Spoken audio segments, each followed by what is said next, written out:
Confidence in the judicial process in the country is gradually waning. That's her view.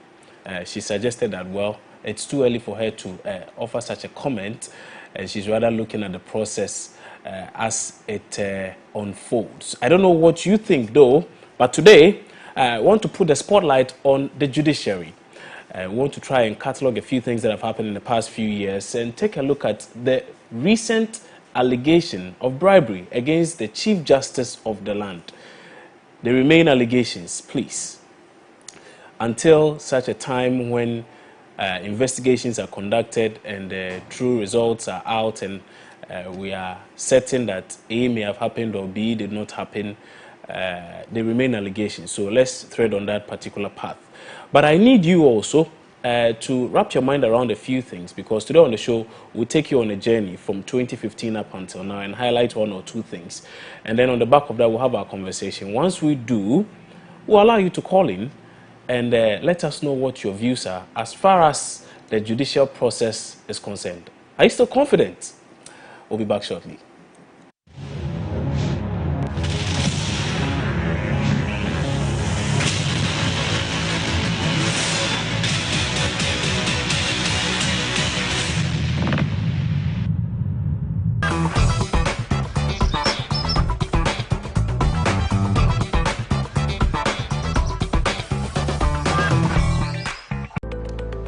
What questions are on your mind? Does partisanship permeate every aspect of Ghanaian life? Can Africans truly run their own affairs without a need for foreign aid? Do you have absolute confidence in the ability of security agencies to come to your aid when you need it? Do the emergency lines in this country even work? For answers to these and more, join me, Nuang Falong, on MX24.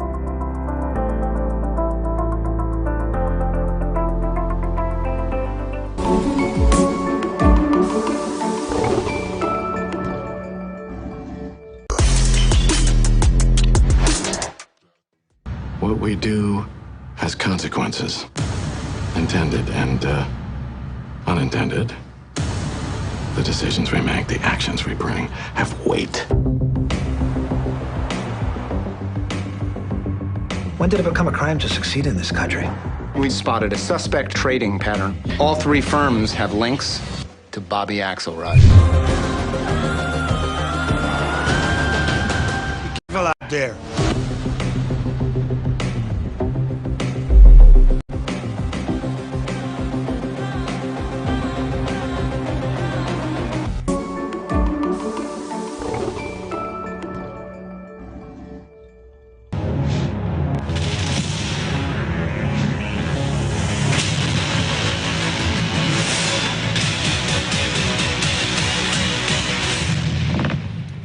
All right, many thanks for staying with us right here on MX24 television. My name is Kwabna Chenchehine Boating, and this is Opposing Views. Again, we're grateful that you, as usual, take time off to watch us at such a time for this all-important show.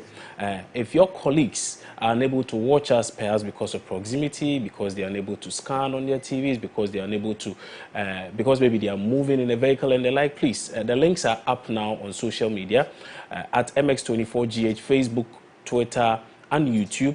The links are up now. You could share in your groups, WhatsApp platforms, and the like, so that your colleagues and friends can also watch and have their say as far as this issue is concerned. Now let's start with the real issue on the table. And for most of us, I think we may not readily recall. We are told that Ghanaians have short memory, but this memory is not too far off. In 2015, there was a lot that happened in the country, to the extent that judges of the land, a number of them, were suspended for investigations to be conducted. Some subsequently died. Others were removed from the bench. Others were cleared of any wrongdoing. On the back of a documentary by renowned journalist Anas Arimeyaw Anas, which sought to expose the seeming rot in the judiciary at the time. This was in 2015.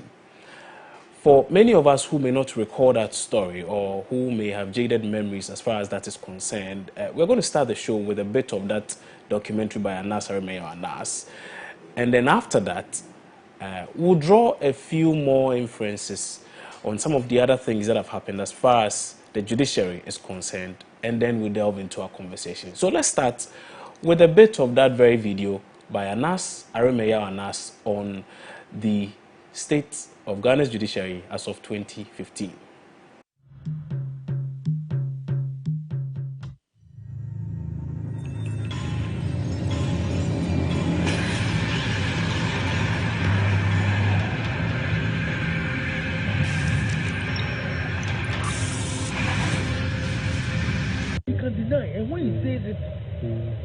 After negotiation, 13,000 was agreed on to be paid to Justice Ajetunasam. It was a tricky situation before meeting the judge.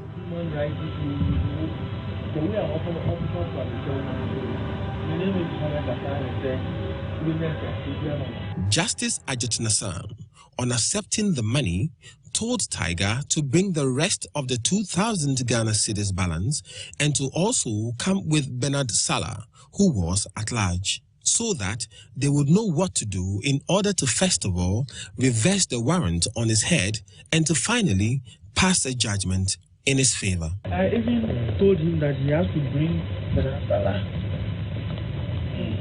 Because his physics is a lot of people.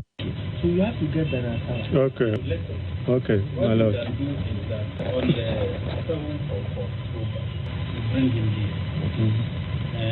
Then I'll make the entrance. Before the real date. Yes. Okay, my lord. So maybe by 10 o'clock, you bring him here. Okay, my lord. So you pass by my place, I'll bring the record book. Okay. The same record. Okay. No, we can even use this one. Okay. Okay, my lord. Okay. But since you said 10, it should be 10. 10. Yes, my lord. We will really do that. Okay. Thank you very much, my lord, for it. Poised to collect the rest of his money, Justice Ajetunasam called us for a meeting to give him his balance. We deliberately gave him 1,000 cedis to prolong our encounter with him. He met us at Zongo Junction in Accra to collect it. My lord.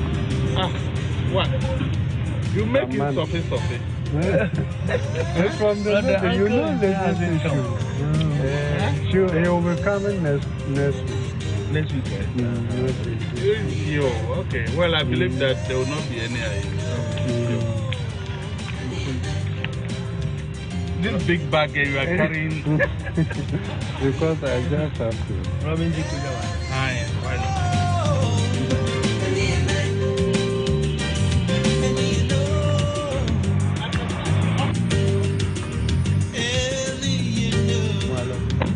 For the remaining 1,000 Ghana cedis, we had to go to his house and pay him, this time with a male goat.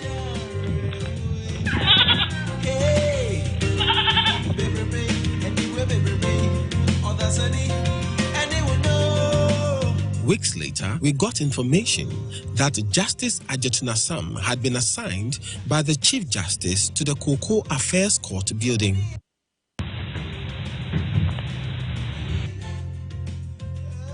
His clerk took his share, and there was Justice Ajetunasam taking his share and putting it under his table. He threw out the contempt case.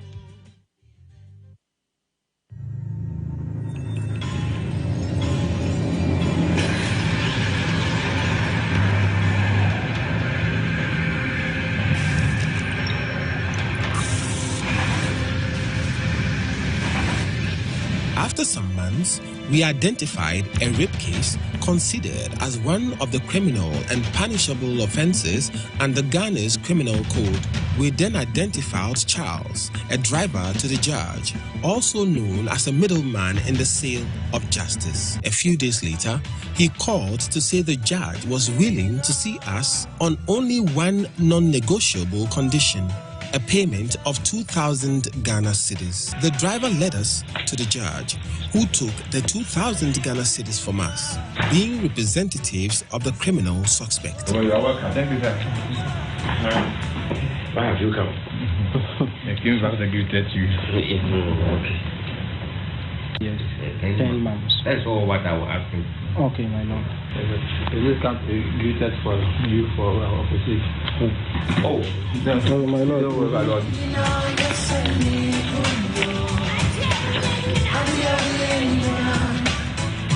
Fine. I beg you, sit down. Sit down. What's the name? I'm Idris Ishmael. Please. You know our work, these things are very dangerous. Yes, sir. So you are 2, and I'm 3. Yeah, 3. Please let these things remain in this room. Okay, my lord. The suspect was acquitted and discharged.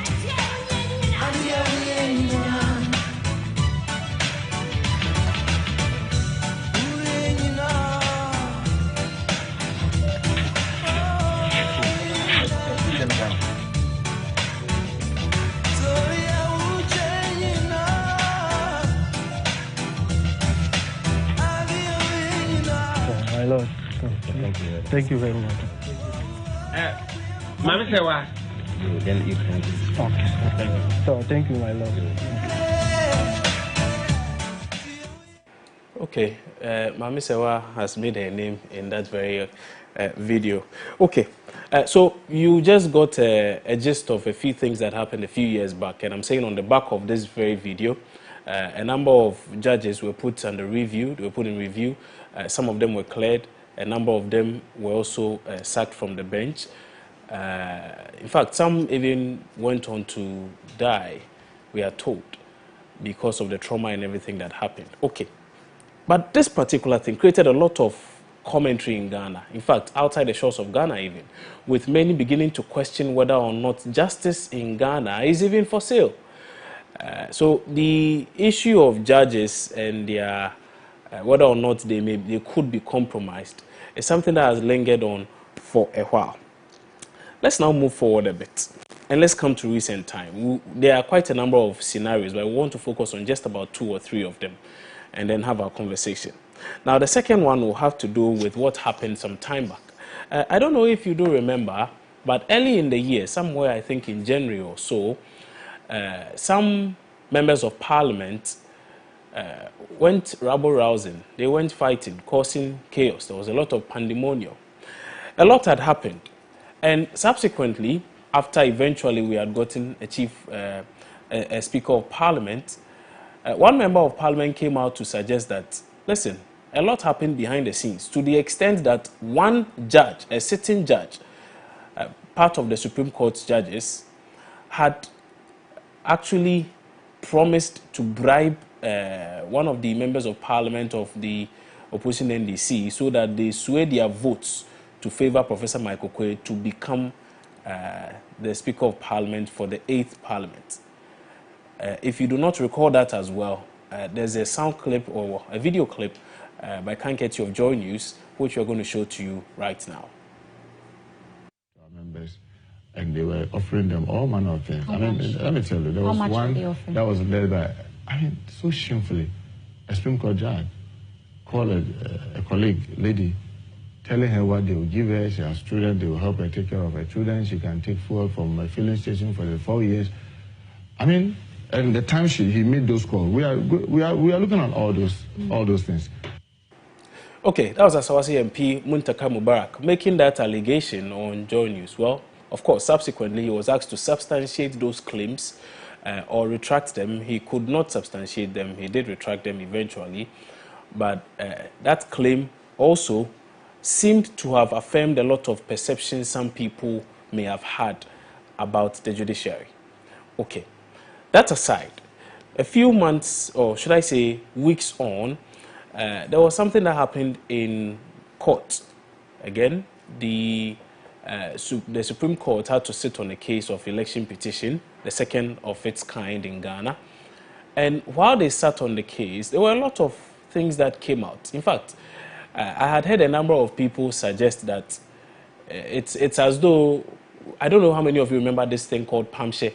So the thing is there. We've already agreed what we are going to say, what is going to happen. And so if you go to court, regardless of the argument you raise, the precedents you raise, and all the other things you want to say, whatever you want to say to you is what we'll say to you. And so I think even on social media, you would see 9-0 for most of the things that were happening at the time.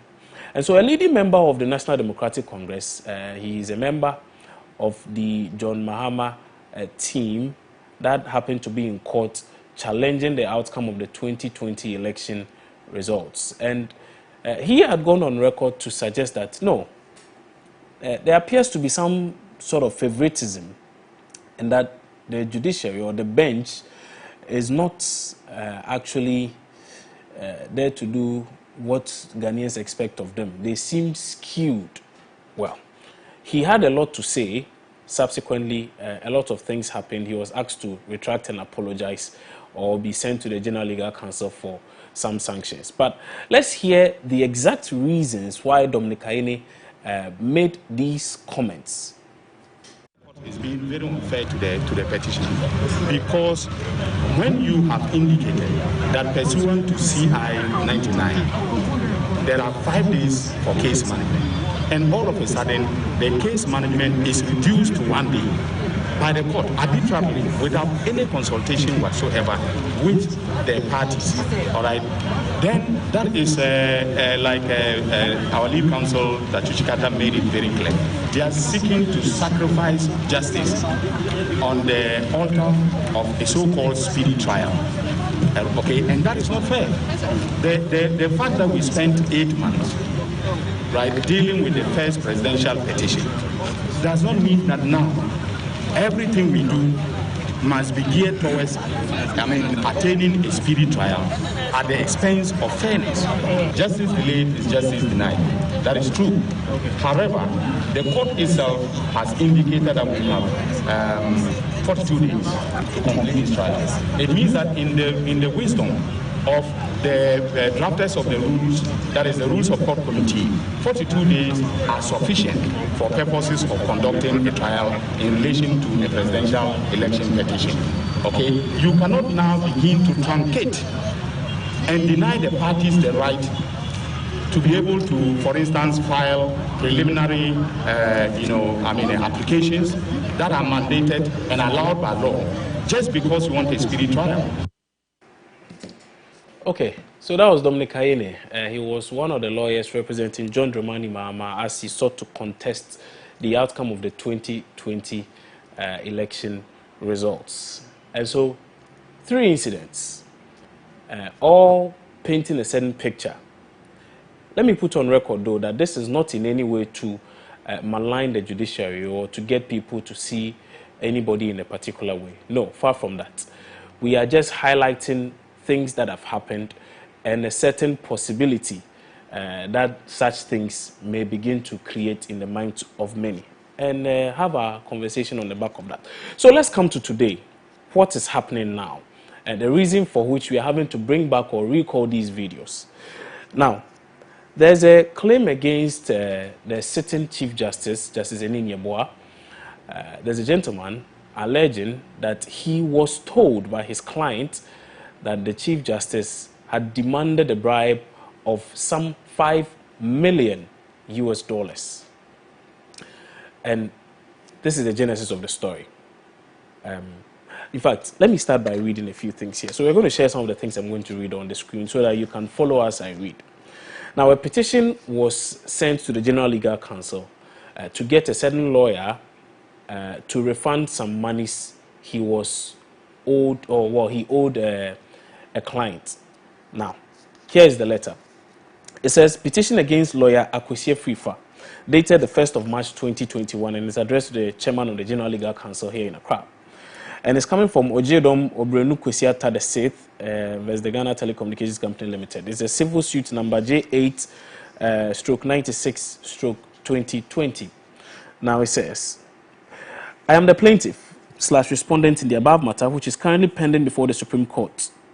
Now, in or about 2019, I was introduced by a friend to lawyer Akwesie Frifa when I was looking for a lawyer to prosecute my case for me, partly at the Court of Appeal Cape Coast and fully at the Supreme Court. Subsequently, I engaged the said lawyer, Akwesi Afrifa, to handle my case, in which engagements we agreed on a fee of 300,000 Ghana cedis, which I paid him in full. Now, in the course of handling the case, he suggested to me that it was in my interest to, beside his fully paid up fees, provide an amount of 100,000 United States dollars to enable him to do some ways and means, into bracket, gymnastics, on my case, so that we can obtain a favorable decision. Being naive and eager to see to the completion of my case favorably, I acceded to his request for him to have the money to go and perform the said gymnastics to ensure success in my case. Now, although I believed in the strength of my case, I decided to give him the money based on the advice he gave me.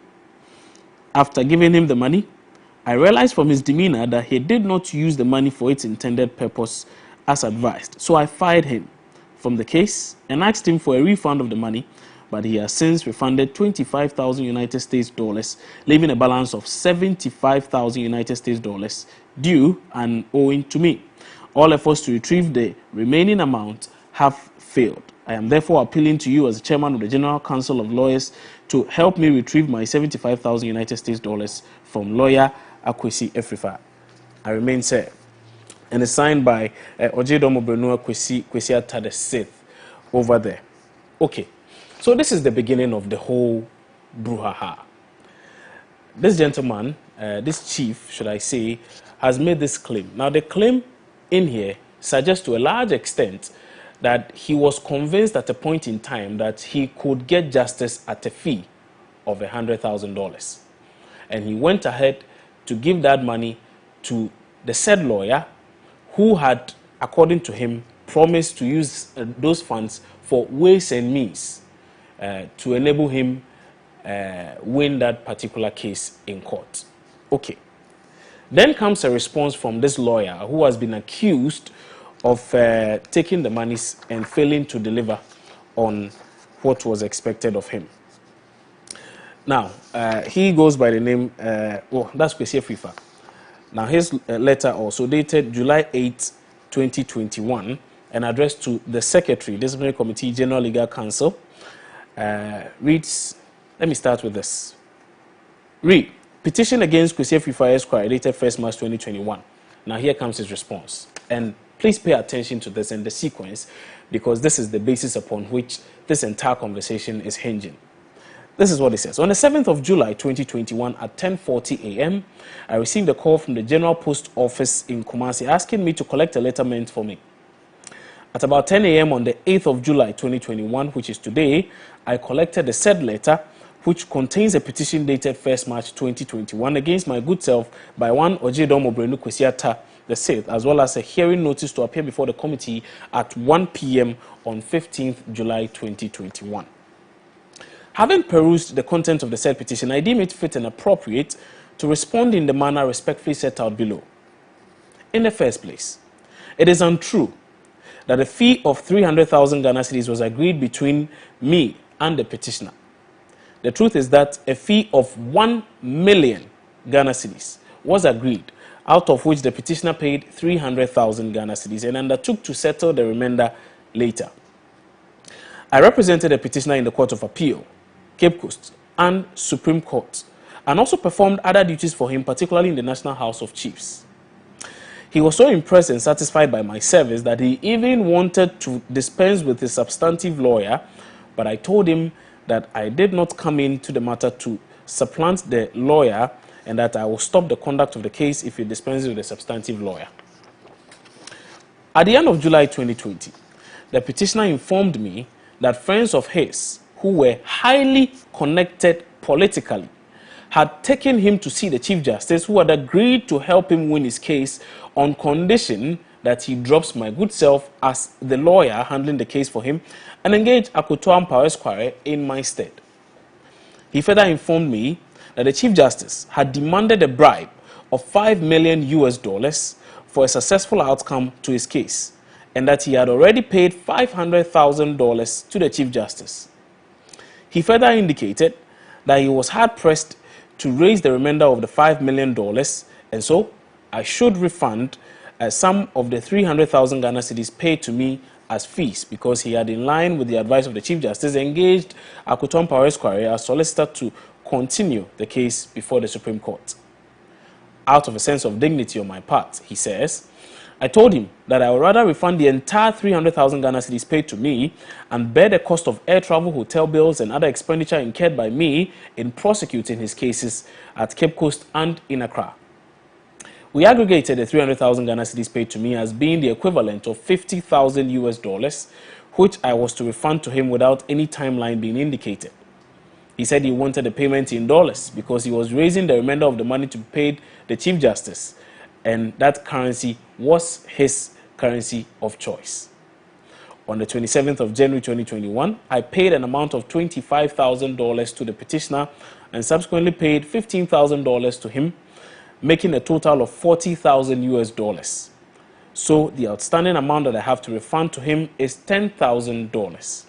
I am ready, willing, and able to make the said payment of $10,000 when I appear before the committee on the 15th of July 2021. I categorically deny ever suggesting to the petitioner that he provides any money whatsoever for what he cryptically describes in the said petition as ways and means, into bracket, gymnastics. I certainly have not and will not collect or receive any such money from him. The petitioner is not a novice in legal proceedings and had appeared before the Supreme Court before engaging my service as an additional solicitor to the substantive lawyer who had conducted the case from the trial high court, Agonas Rodru, for several years up to the Supreme Court, where I was engaged by him to assist the substantive solicitor. He is an experienced litigant and at the moment has several cases pending in various courts. For him to describe himself as naive is doubly misleading and manifestly fabricated. The petitioner holds a master's degree and is about completing LLB at Lancashire University. He's a shrewd and experienced businessman and vigorously pursuing paramountcy of the stool he occupies. He holds himself as politically well-connected and counts Jinapo Captain Koda Ital amongst his closest friends and is uninhibited access to the seat of government where he claims to be a constant presence. Such a person does not need a helpless provincial lawyer like myself to assist him pay a bribe. Okay, let me wrap up here, okay, because we need to begin our conversation. But essentially, this is it. He makes a point seeking to clarify the claims made by the said Ojedom, that chief. He does admit that he owes him some money, but he gives the reasons around which that debt came to be and suggests, in fact, he denies any claim linking him to the demand of a bribe to facilitate the process so that he can win the case for this particular gentleman. Now, there's a response because the Chief Justice was mentioned, and so the Chief Justice, through the Judicial Secretary, issued a statement inviting the CID to investigate the issue. It's also here, and I'm going to read to you, dated July 12, 2021, and is addressed to the Inspector General of Police, the Ghana Police Service, Police Headquarters, Accra. Attention, COP Mr. Isaac Kenyebo, Director General CID, requests to the Ghana Police Service to conduct criminal investigations into a bribery allegation. Now he reads, the attention of His Lordship, the Chief Justice, has been drawn to copies of letters from a lawyer, Akwesi Afrifa Esquire, and his client, the plaintiff, in the matter of Ojedom Obrenu Kwesiata IV versus Ghana Telecommunications Company and Lands Commission to the Disciplinary Committee of the General Legal Council, and which letters are making rounds on social media. His Lordship is saddened that without any shred of evidence, his name has been dragged into this sordid and potentially criminal matter. His Lordship confirms that he does not know the plaintiff and has not met or seen him anywhere except in the courtroom when he rises to announce his name when his case is called. His Lordship asserts that he has had no personal interaction either with the plaintiff or his lawyer on this matter or in any other matter. His Lordship further asserts that he has not demanded or received any money from any person to influence any decision in this matter or any other matter. Indeed, the records show that the plaintiff unsuccessfully petitioned for the recusal of His Lordship, the Chief Justice, and His Lordship Justice Victor James Maulom Duchi from the matter on a claim that they were prejudiced against him. The records further show that the Chief Justice was the only judge on the panel who recently, on 31st March 2021, dissented in an application at the instance of the plaintiff, Ojedom Obrenu Kwesiata IV, in favor of the respondent, Ghana Telecommunications Company Limited. To ensure that this matter is fully investigated, His Lordship has directed that a formal complaint be made to the Criminal Investigations Department of the Ghana Police Service for investigations and any necessary action. He has further directed that a petition be lodged with the Disciplinary Committee of the General Legal Council in respect of this specific matter.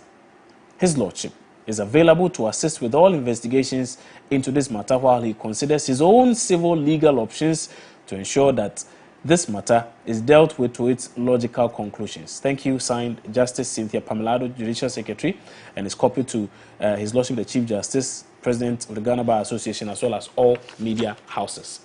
Okay, so now here we are, and I think it's clear now. And so let me allow the experts, those who know a bit more about the legal processes, to guide us through what is happening and what all of this means for the country's judicial process. Theophilus Donko is managing partner with Legal Relief Trust. He's one of our guests and he's joining our conversation now. Justice Abdullah is a lawyer and law lecturer at the University for Professional Studies in Accra. He's also joining our conversation, as well as Mensa Thompson. He's with ASEPA. He'll be joining us via phone in a short while because he is making a certain proposition on the back of a few things, which we'll come to in a short while. But for now, let me rope in our two learned colleagues, Theophilus Donko and Justice Abdullah. Councils, good afternoon. Many thanks for joining us on Opposing Views today.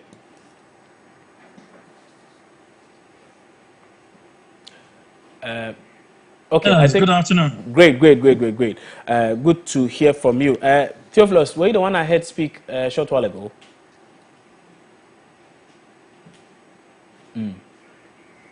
Okay, I think, Theophilus, you may have to unmute so we can hear you. Theophilus Donko is a managing partner for Legal Relief Trust, a law firm in Accra, Ghana, and he's also joining our conversation. Let me start with Justice Abdullah. When we talk about what some of these things mean for the judiciary. Counsel, I know you've followed this matter rather keenly. Before I even ask any substantive questions, how do you perceive the two claims that are before the public right now, and what sort of impression does it give every one of us of the judiciary? Well, naturally, it's not in good taste that a certain Chief Justice be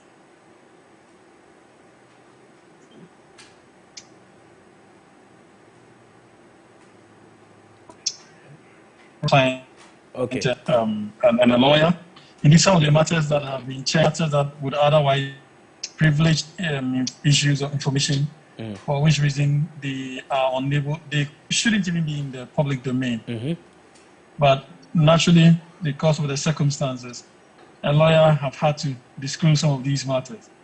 These are matters that legally should not be out there, but they are, because of the peculiar nature of the issues.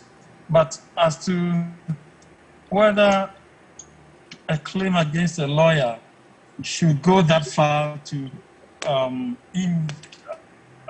tell us about how a party sought to undermine the integrity of the judiciary by attempting to bribe a certain Chief Justice is something that clearly is not undesirable, and it's not the kind of conversation that I ever imagined we'll be having in this country anytime, soon. But unfortunately, it is with us now. We would have to have that bold and genuine conversation. We need to completely find a way of resolving this such that by the time it is resolved, the Office of the Chief Justice and indeed the judiciary in general would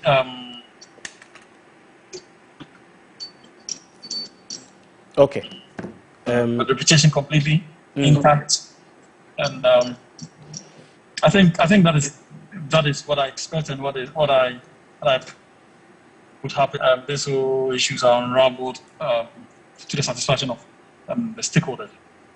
Okay, Good points there. I think Theophilus Donko has rejoined in our conversation. I'll hear his views also on this in a short while.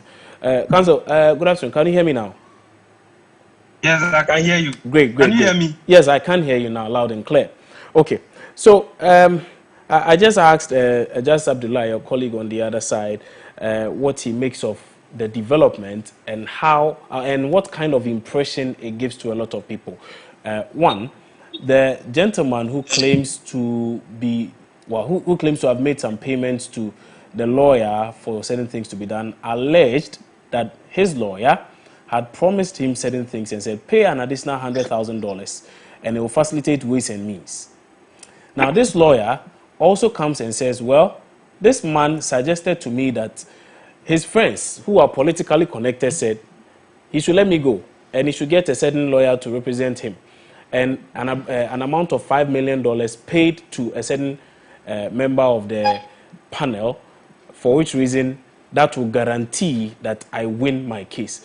Now, these two instances, coupled with things we may have seen in the past, like the Anas expose in 2015 and the like, does it begin to paint a certain picture as though justice could actually be for sale in Ghana?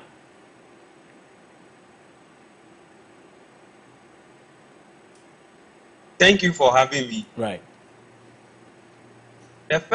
My initial remarks are that I am a little bit worried that these kind of complications are in the public domain. The reason is that the proceedings of the disciplinary committee of the General Legal Council is supposed to be in camera.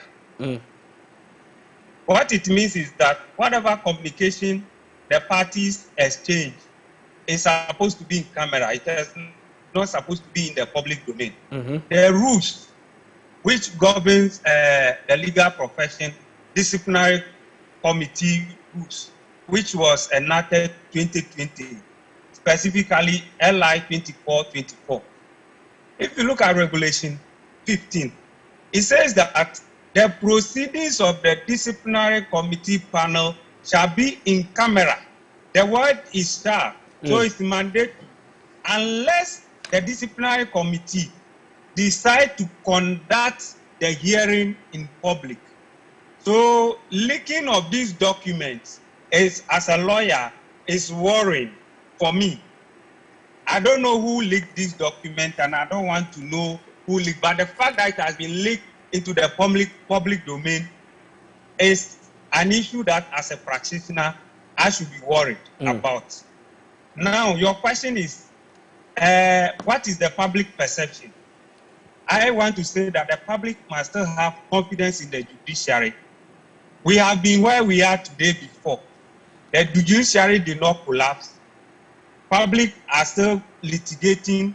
We are having confidence in the judicial process. So I, as a practitioner, will say that to the whole public, Ghanaians and non-Ghanaians who find themselves within the jurisdiction of this country should have confidence in the judiciary, because they are men and women who are of high moral standard and high integrity, who are sitting on the bench, adjudicating on matters. Secondly, there are appeal process that you can follow through if you are not satisfied with a decision of a particular court. And I want to say that because these matters have not been proved yet, we cannot come to a certain conclusion and say that whatever the complainant in the matter is saying, or whatever the response of the lawyer is, we have not come to that conclusion yet. Right. So I will advise that we all be patient.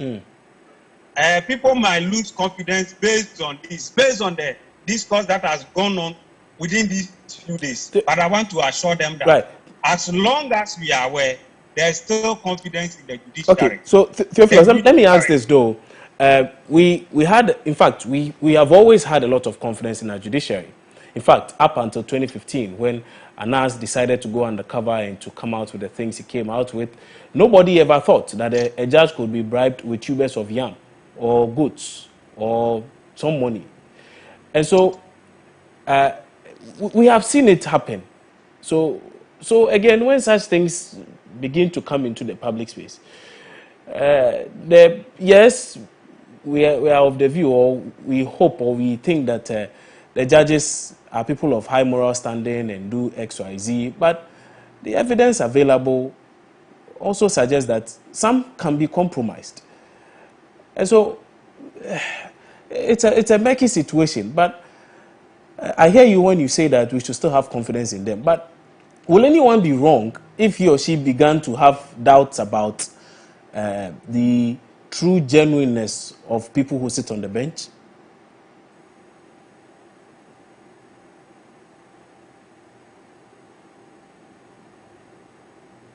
Theophilus, can you hear me? Right, okay. Yeah, I can hear you now. Yes. Can you hear me? Yes, we can hear you. Go ahead. Yes. I'm saying that there might be judicial corruption is a perception, as the theorists will tell you. It is a perception. People might have this perception, and this perception will be fueled by this kind of document that have come into the public domain. But what I want to say is that the rules and the practice of the court has certain inherent checks and balances. If you are not satisfied with a particular decision of a judge or a court, that is why the appellate jurisdiction is there for you to exercise. The question somebody might ask me is that, do you have to wait and spend money, energy to get justice when you get to the appellate stage? That is why the premise of the Constitution has made it that way. And the reason why we must also have confidence in the judiciary is that that is our last resort. The judiciary sits between peace and chaos. Because if we all decide to adjudicate our own matters in our own way, then it means that we will see brutalities, we will see people killing one another. But when we have a dispute, we present it before the court, and it goes through the mill. The rules that have been provided, the processes that have been provided for the judge to come to a decision. So if you ask me that with all this 2015 Anas expose, and then, but if you look at the ratio of judges that were sitting on the bench at the time, and those that were found to have misconducted themselves per the Anas expose, I will tell you that it is a small ratio. And it is a human institution. So definitely you may have deviation from the normal. But what I'm saying is that the deviation is not huge compared to the numbers that we saw.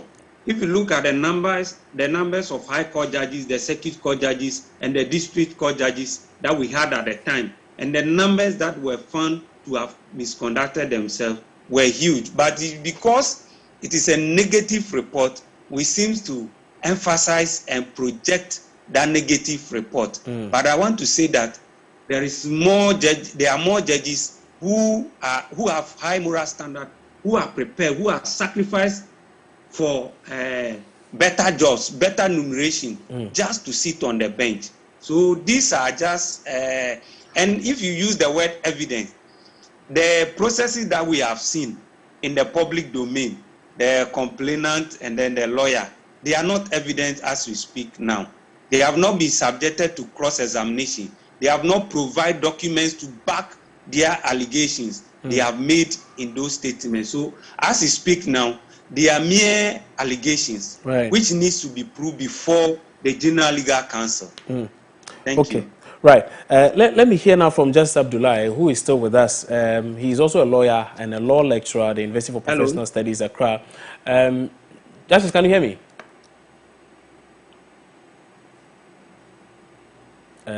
Okay, I'm not sure if Justice can hear me. Justice Abdullahi, can you hear me now? Okay, I'm not sure Justice Abdullahi can hear me. We'll continue with Theophilus Donko. He is also a managing partner. He's a lawyer, the managing partner for Legal Relief Trust. Theophilus, let me ask this though. Now that we have gone to this point where the CID has even been invited into the issue and they've been asked to investigate so that we get to know what really the situation is, one will say it's the way to go. However, the opposing National Democratic Congress feel that no, there's still a lot more that has to be done. For instance, they want the Chief Justice to recuse himself because, again, he's an interested party in this. And so they are of the view that he should step aside briefly, not to step down, but step aside while the investigations go on, so that, of course, he may not be found in any way to be involved in the investigations. Would you side with the NDC when they say that for fairness' sake and to clear any doubts that may be in anybody's mind, the Chief Justice must briefly step aside and allow the CID to investigate this entire process, so that once he's exonerated, he'll be able to take over again and do whatever he's supposed to do? I will explain before I give you what I feel should be done. Okay. The first question we have to ask is that if it is in respect of the CID investigation, he is the complainant in the matter. Mm-hmm. He has referred the matter, he has complained that CID investigate this and that. Would that interfere with his work? Or how will his position as the Chief Justice influence the investigation that the police CID will be conducted? If his position as the Chief Justice has no bearing, has no influence on the investigations that the CID is going to conduct, then I think that the request to ask him to step aside because he has referred the matter to the CID, I think that I do not subscribe to that. If they are saying that for the fact that his name has come up and that he should step aside, at that one it will make sense in a way. Okay, so if I understand you correctly, it may not be a fair deal to get him to step aside because he's the one who went to the CID, but of course he is an interested party, so that does not change much, does it? No, it changes their request because he does not have control over the criminal investigation department of the police. Okay. What will his position as Chief Justice influence the outcome of their investigation? I don't think that he has that power to influence or that way to influence. If he had, that means that even if he set aside, decide to give his position to whoever should be at the acting CJ, he could still influence that decision. So I do not think that if on the basis of the fact that he has referred the bribery allegation to the criminal investigation department to investigate, for that matter, he should step aside. I do not subscribe to that view. Secondly, the matter too is before the the disciplinary committee of the General Legal Council. Yeah. You know, the Chief Justice is the chairperson of the General Legal Council. Right. But he is not the chairperson of the disciplinary committee of the General Legal Council. So the matter is before the disciplinary committee of the General Legal Council, which is an important matter to be investigated. So if you ask me whether on that basis he should step aside, that one too, I will beg to differ. That if you look at the composition of the disciplinary committee of the General Legal Council, it's made up of 2 senior Supreme Court judges and senior lawyers who are members of this committee. So I don't believe that these Supreme Court judges will be influenced by any way. And then the parties are yet to produce their evidence properly, so-called evidence backing the allegations they have made in their counter allegations before the disciplinary committee. So I think that we should allow the process to go through. We should be patient enough for the parties who have been alleging against each other to get a fair hearing. They should have the opportunity to be heard, cross-examine witnesses that will be produced before the General Legal Council, and then confront the evidence or the items that they will produce before the committee. So I think that it is too early to be asking the Chief Justice to step aside. There are 2 more questions I'd like to ask those. Because of time, we would have to wrap it up rather quickly. So one, it has to do with what the processes now are going to be. Now that we've established all of this, and the General Legal Counsel is inviting this lawyer to the disciplinary committee for a hearing and the like. What are the processes going to be like? What is going to happen? And again, as you answer that question, you have mentioned to us today that usually such sittings are done in camera. Again, the NDC has highlighted that perhaps if we really want people to trust the process and the like, let's make it open. Let's not do anything in camera. So, as you answer the first question, let's take a look at this second one as well. Whether or not we should consider opening the system up so that everybody gets to appreciate what is going on and that not just a select few people sit and decide on whatever, with people not knowing really what went into that decision. Okay. Right. So the processes are that anybody who has a complaint against a lawyer based on professional conduct, which I would say professional misconduct, can lodge a complaint before the disciplinary committee of the General Legal Counsel. Okay. When the complaint is given to the General Legal Counsel, the General Legal Counsel will refer the complaint and all documents that have been attached to the lawyer involved. And the processes of service have been provided for under LI 2424. Right. That you leave a copy of it at the chambers of the lawyer or by registered mail. Then the lawyer has 2 weeks to respond to the allegations in the petition. Okay. After the lawyer has responded and sent it back to the the disciplinary committee of the General Legal Counsel, they will then give it back to the complainant to make his response. When this response is made, the committee will now invite the party and do a preliminary hearing. This preliminary hearing will determine whether a prima facie case has been made against the lawyer. Okay. And this prima facie case is the same standard as the one we see in criminal matters. You realize that recently, the Capital Bank, those who have been charged before the court, the judge has made a determination that they should open their defense. It means that the court has made a prima facie case against them. Okay. Okay. That they need to answer. Right. If after the preliminary determination, a prima facie case is made against the lawyer, then the parties will now be invited again to come and prove their case.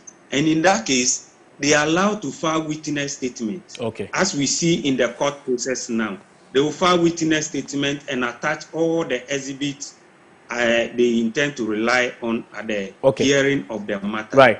Interesting. So this roughly should take about what, 3 months, 6 months, 1 year? How long does it usually take?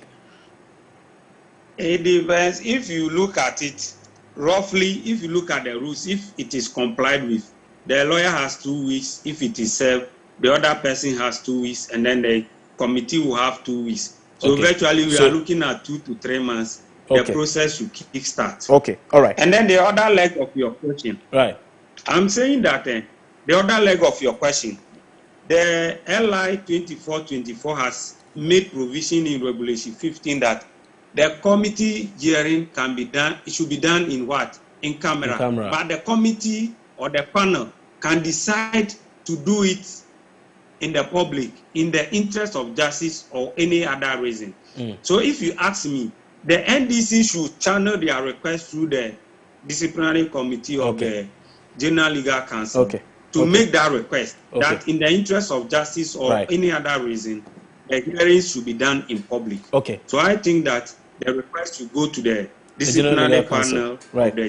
Okay, I have one final question, but if you are watching now and you have questions and you have views to share on this, the phone lines have now been activated. They are displayed on your screen right now, 055 031 511, 055 031 511, and 020 473 8481, 020 473 8481. Let me wrap up with Theophilus Donko. And I'm asking one last question. Theophilus, so I'm asking this now. Again, ASEPA has also suggested that perhaps even the disciplinary committee of the General Legal Counsel and the CID investigating these issues may not be the appropriate fora for such things to be heard. Maybe it's high time we got the SHRAJ, an independent body, to investigate this particular issue, particularly with reference to the allegations of bribery against the Chief Justice. Would that be the way to go based on your professional background? I will refer you to the case of Richard Anani. In recent time, we all followed the Richard Anani case, where issue of allegation of bribery and the Supreme Court had to make a determination on it. Right. But I want to say that we cannot ignore the General Legal Counsel procedure. Okay. We can also not ignore the police investigation. Because the CJ feels that an allegation has been made against him and he has lodged a complaint. Notwithstanding these two processes that has kickstarted, the SRAJ has a mandate under the Constitution and the SRAJ Act to investigate allegations of bribery. Okay, so in addition to these two investigations, SRAJ can in itself conduct a concurrent investigation separate from these two. That is so. Fantastic. Separate from these two. Okay. Based on the bribery allegation that has been made. Okay. All right. Theophilus Donko, many thanks for your time on Opposing Views today. Theophilus Donko is the managing partner for Legal Relief Trust, and we've gotten a lot of education today from him. I'm sure for the many of you watching right now, you have a fair idea where you stand based on whatever it is you've heard. If you have your views to share, like I mentioned, 055-031-511 and 020-473-8481. Richard is our first caller. He's joining us now from Techima. Richard, good afternoon. Good afternoon. Richard, let's hear your views, please. Yeah, I think the chief is just giving the Chief Justice just to sack his lawyer or find another lawyer to replace him. I mentioned the political rights and then other things. The Chief Justice has nothing to do with this issue at all, looking at the basis of what you read to us. But fast forward, please, yesterday we talked about the issue of the salaries to the president's wife, the start of the... the president's wife has earned my respect, and I salute her and then Lodina for refunding the money to the state. Right. We want same to happen to the MPs who take double salaries. Okay. Those MPs who were MPs and the ministers who took double salaries to refund the money with immediate effect. Thank you, Richard. To force them to refund it. Right. It is true. Just to refund it. Thank you very much, Richard from Techima. That have done nothing. Thank you. Techima with his views there. Please, as much as possible, let's stick to the issue on table today. But thank you for your views, Richard. John is joining us now. John, good afternoon. Okay, we've lost John on the line there. 055-031-511, 055-031-511, and 020-473-8481. You can call in now. We have just about 2 minutes to go. So we'll take your final calls and then we can call it a day. It's been a pretty interesting conversation so far. Okay, let's go to Kumasi now. Kamal is joining us. Kamal, good afternoon. Hello, good afternoon, sir. Kamal, let's hear you. Okay, well, my take is that I think with the judicial system in Ghana, everything about it is corrupt. We have no trust in the system. It's very evident that whatever they're trying to do right now is just kind of like trying to hide, behind some stuff. But I think the justice system is just flawed. I see. Kamal, thank you for your views. Kamal joined us from Kumasi. I think I'll pick one last caller and then we'll call it a day. Like I said, you are the jury out there. You can see whatever is going on and understand and appreciate what the situation is. You are discerning viewers. We've gotten a lot of legal education today from our lawyer friends, and they say a lot to suggest that even SRAJ can, on its own, decide to conduct parallel investigations into this matter, particularly as regards the issue of bribery against the Chief Justice. Let's go to Ahafudo. We have a caller, Seth from Ahafo. Seth, good afternoon. Ken, rather. Good afternoon. Oh, Vincent. Yes, Vincent. Right. Good afternoon. Let's hear you, Vincent. Yeah, please. I just want to know. Hello. Yes, we are listening.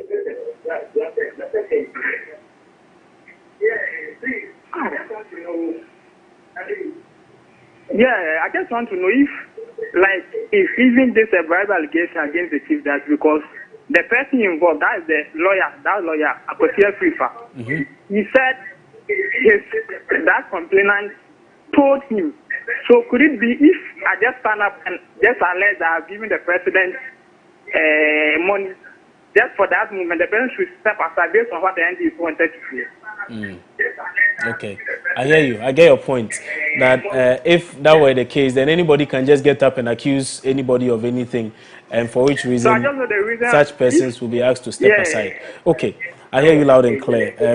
We'll get some more legal education on that also. And then subsequently on our news bulletins, we can get those answers. But we would have to wrap up the show here today. I've been very, very happy with your contributions so far, as well as the kinds of words we heard from our legal friends. Theophilus Donko, Managing Partner for Legal Relief Trust, Justice Abdullahi, who is a lawyer and lecturer at the University for Professional Studies, Accra, where our guests with those views. My name is Kwabena Chenchene Boateng. We are grateful to you also for taking time off to watch today's show. Show was produced by Marie-France Fojo, Jonah Eledi, and Ernest Senano Jovlo. I'll see you on Friday.